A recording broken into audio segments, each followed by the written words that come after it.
मैं सौम्या मिश्रा और आप देख रहे हैं मौलिक शक्ति।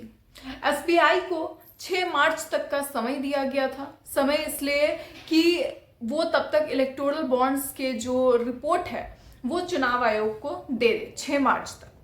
ये सुप्रीम कोर्ट ने कहा था एसबीआई से, लेकिन उसके बाद 21 दिन तक सोचने विचारने तक के बाद अचानक से एक दिन पहले, जब उनको रिपोर्ट्स देनी थी उससे एक दिन 2 दिन पहले एसबीआई ये बात कहता है, सुप्रीम कोर्ट में ये याचिका डालता है, उससे कहता है कि हमें 30 जून तक का समय चाहिए। यानी 30 जून तक में हम वो सारी डेटा निकाल कर दे देंगे, लेकिन 30 जून तक का वक्त चाहिए।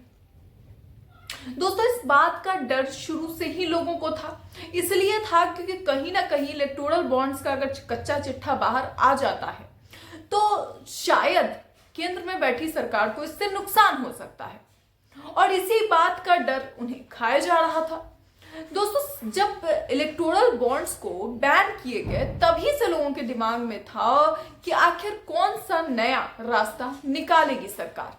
कहा जा रहा था कि अगर इस बार सरकार आ गई उनकी तो अगली बार बिल पास करके ले आएंगे फिर से, और आखिरकार उन्होंने चुनाव तक उसको टालने के लिए यह तरीका निकाला।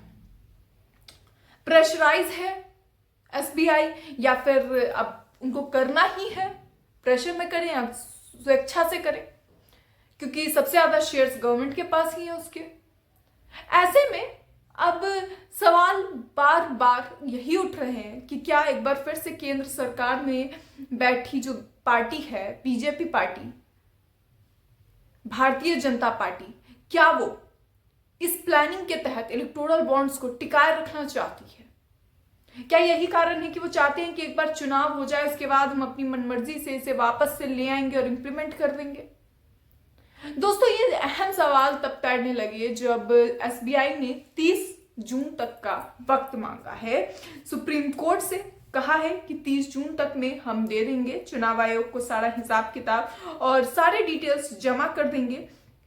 इसके लिए अब एसबीआई ने सुप्रीम कोर्ट में अपनी बात रखी है, लेकिन अभी तक सुप्रीम कोर्ट द्वारा इसका कोई जवाब नहीं दिया गया है हालांकि, मगर राजनीतिक गलियारों में इसे लेकर काफी उथल पुथल मच चुकी है। चारों ओर इसे लेकर हंगामे हो रहे हैं। इसी सब के बीच सुप्रिया श्रीनेत ने आज एक प्रेस कॉन्फ्रेंस रखी। प्रेस कॉन्फ्रेंस में आखिर उन्होंने क्या सब कहा है, सुनिए जरा। सुप्रिया श्रीनेत ने एक एक हिसाब मांगा है, न सिर्फ हिसाब बल्कि कुछ सवाल भी किए हैं एसबीआई से। एसबीआई से सवाल किए हैं कि आखिर क्यों एक प्रॉपरली पूरी तरीके से कंप्यूटराइज्ड सिस्टम, जिसमें कि एक बटन से सारा हिसाब किताब निकलना चाहिए, उसे 4 महीने और 5 महीने का वक्त चाहिए इसे निकालने के लिए।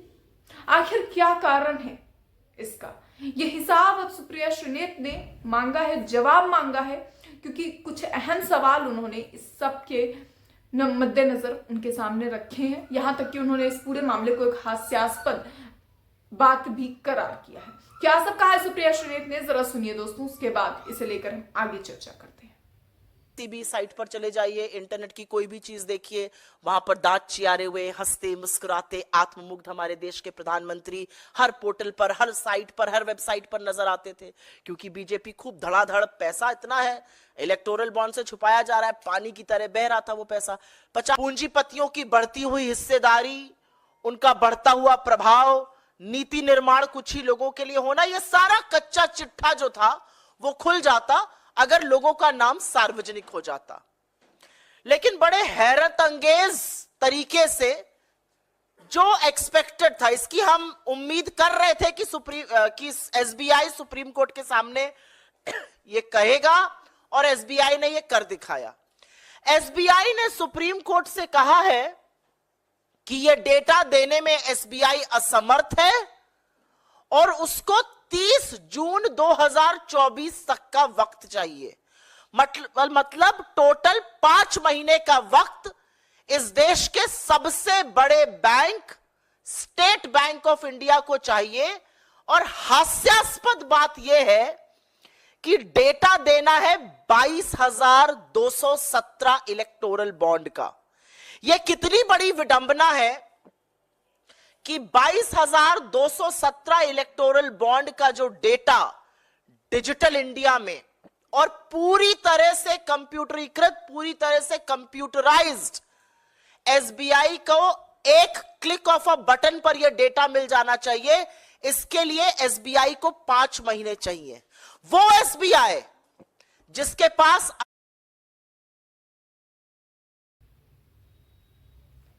तो दोस्तों सुना आपने, सुप्रिया श्रीनेत साफ तौर पर ये सारे सवाल उठाती नजर आ रही हैं कि आखिर जो 30 कंपनियों ने उनको दिए, 30 कंपनियों ने जो बॉन्ड्स खरीदे थे, इलेक्टोरल बॉन्ड्स, जिसमें उन्होंने इन्वेस्ट किया, चुनावी चंदे में पैसे दिए, आखिर वो कौन सी 30 कंपनियां थी? उनमें से 23 तो ऐसी थी जिन्होंने कभी दिया ही नहीं था, और उसमें 30 के 30 लगभग वैसे थे जिन पर ईडी सीबीआई के छापे पड़ रहे थे, या तो उनके नेता जेल में थे, उनकी कंपनी के जो सीनियर और कंपनी के मालिक थे वो, इसी सब ऐसी ही कुछ कंपनियों ने लगातार इस पर चंदा दिया था। दोस्तों इसे लेकर हमने पहले भी एक बार चर्चा की थी कि ऐसी कंपनियों का ब्यौरा भी सामने आया है, और एक बार फिर से सुप्रिया श्रीनेत ने यह पूरा का पूरा ब्यौरा सामने रखा, देश के सामने रखा, जनता के सामने रखा, और सवाल किया एसबीआई से कि एसबीआई इसके लिए इतना समय क्यों ले रही है? क्या 21 दिनों तक एसबीआई को सिर्फ ये सोचने में समय लग गया कि उसे कितना समय लगेगा इसका हिसाब निकालने में?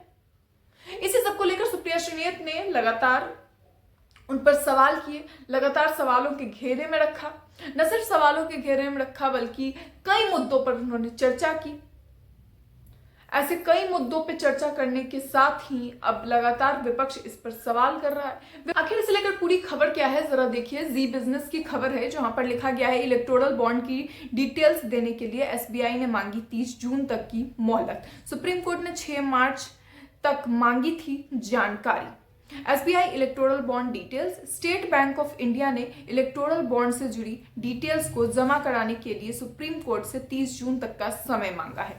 एसबीआई ने कहा कि कोर्ट ने जो 3 हफ्ते का समय दिया था वह पर्याप्त नहीं है। एसबीआई ने राजनीतिक दलों द्वारा भुनाए गए प्रत्येक चुनावी बॉन्ड के डिटेल्स का खुलासा करने के लिए 30 जून तक समय बढ़ाने का सोमवार को उच्चतम न्यायालय से अनुरोध किया।